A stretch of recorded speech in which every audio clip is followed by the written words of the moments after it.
بسم اللہ الرحمن الرحیم۔ صرف 5 منٹ کا مدرسہ قرآن و حدیث کی روشنی میں 16واں دن 16 محرم الحرام۔ نمبر 1 اسلامی تاریخ۔ قوم ثمود۔ قوم ثمود کا ذکر قرآن مجید میں 23 مرتبہ آیا ہے۔ قوم عاد کی ہلاکت کے بعد یہ عرب کی مشہور اور قدیم ترین قوم ہے۔ اس کا نسب حضرت نوح علیہ السلام کے بیٹے سام سے ملتا ہے۔ حجاز و شام کے درمیان وادی قرا کے میدان میں ان کی آبادیاں تھیں، جن کے کھنڈرات و نشانات آج بھی موجود ہیں۔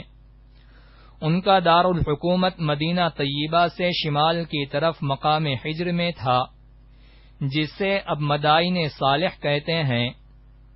اس قوم کا زمانہ حضرت ابراہیم علیہ السلام سے پہلے کا ہے۔ یہ اپنے وقت کی مہذب، ترقی یافتہ، طاقتور اور بڑی مالدار قوم تھی۔ پہاڑوں کو تراش کر بڑی بڑی عمارتیں بنانا اور سنگ تراشوں کو بھاری مزدوری دے کر بڑے بڑے بت بنوانا ان کی زندگی کا محبوب مشغلہ تھا۔ ان کے دلوں میں بتوں کی اتنی عقیدت و محبت پیدا ہو گئی تھی کہ اللہ تعالی کو چھوڑ کر انہی کی پوجا کو اپنی نجات کا ذریعہ سمجھنے لگے تھے۔ جب اس قوم کی شرک و بت پرستی حد سے بڑھ گئی تو اللہ تعالی نے ان کی ہدایت و اصلاح کے لیے حضرت صالح علیہ السلام کو رسول بنا کر بھیجا۔ نمبر 2 حضور صلی اللہ علیہ وسلم کا معجزہ۔ سب سے بڑا معجزہ قرآن ہے۔ قرآن کریم سب سے بڑا معجزہ ہے جو آپ صلی اللہ علیہ وسلم کو دیا گیا۔ خود رسول اللہ صلی اللہ علیہ وسلم فرماتے ہیں، جتنے پیغمبر گزرے ہیں ان میں سے ہر ایک کو ایسے معجزے دیے گئے جن کو دیکھ کر لوگ ایمان لائے، یعنی بعد کے زمانے میں ان کا کوئی اثر نہ رہا، اور مجھ کو جو معجزہ اللہ تعالی نے دیا ہے وہ قرآن ہے، جس کو وحی کے ذریعے مجھ پر اتارا ہے۔ اس کا اثر قیامت تک باقی رہے گا، تو مجھے امید ہے کہ قیامت کے دن میرے ماننے والوں کی تعداد دوسرے پیغمبروں کے ماننے والوں سے زیادہ ہوگی۔ نمبر 3 ایک فرض کے بارے میں، نماز میں قبلے کی طرف رخ کرنا۔ قرآن میں اللہ تعالی فرماتا ہے، تم جہاں کہیں بھی رہو نماز میں اپنے چہروں کو اسی بیت اللہ شریف کی طرف کیا کرو، یعنی قبلے کی طرف رخ کر کے نماز ادا کرنا فرض ہے۔ نمبر 4 ایک سنت کے بارے میں، شام کے وقت کی دعا۔ رسول اللہ صلی اللہ علیہ وسلم شام کے وقت یہ دعا پڑھتے تھے، امسینا و امس الملک للہ والحمد کلہ للہ عز وجل لا شریک لہ لا الہ الا اللہ و الیہ المصیر۔ ترجمہ، ہم نے اور پوری دنیا نے شام کی اللہ کے لیے، اور تمام تعریفیں اللہ کے لیے ہیں، اس کا کوئی شریک نہیں، اللہ کے سوا کوئی معبود نہیں ہے، اور اسی کی طرف لوٹنا ہے۔ نمبر 5 ایک اہم عمل کی فضیلت، آگ بجھانے کی دعا۔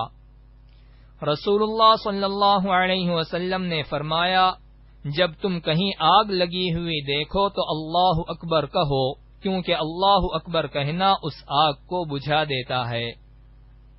نمبر 6 ایک گناہ کے بارے میں، تنگی کے ڈر سے فیملی پلاننگ۔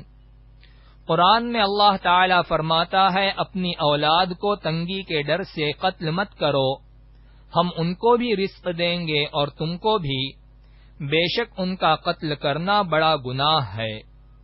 خلاصہ، معاشی تنگی کے ڈر سے بچوں کو مار ڈالنا یا حمل گرانا یا اور کوئی تدبیر اختیار کرنا کہ حمل ہی نہ ٹھہرے، یہ سب گناہ اور حرام ہے۔ نمبر 7 دنیا کے بارے میں، دنیا کی چیزیں چند روزہ ہیں۔ قرآن میں اللہ تعالی فرماتا ہے، جو کچھ بھی تم کو دیا گیا ہے وہ صرف چند روزہ زندگی کے لیے ہے، اور وہ اس کی رونق ہے، اور جو کچھ اللہ تعالی کے پاس ہے وہ اس سے کہیں زیادہ بہتر اور باقی رہنے والا ہے۔ کیا تم لوگ اتنی بات بھی نہیں سمجھتے؟ نمبر 8 آخرت کے بارے میں، اہل جنت کو خوشخبری۔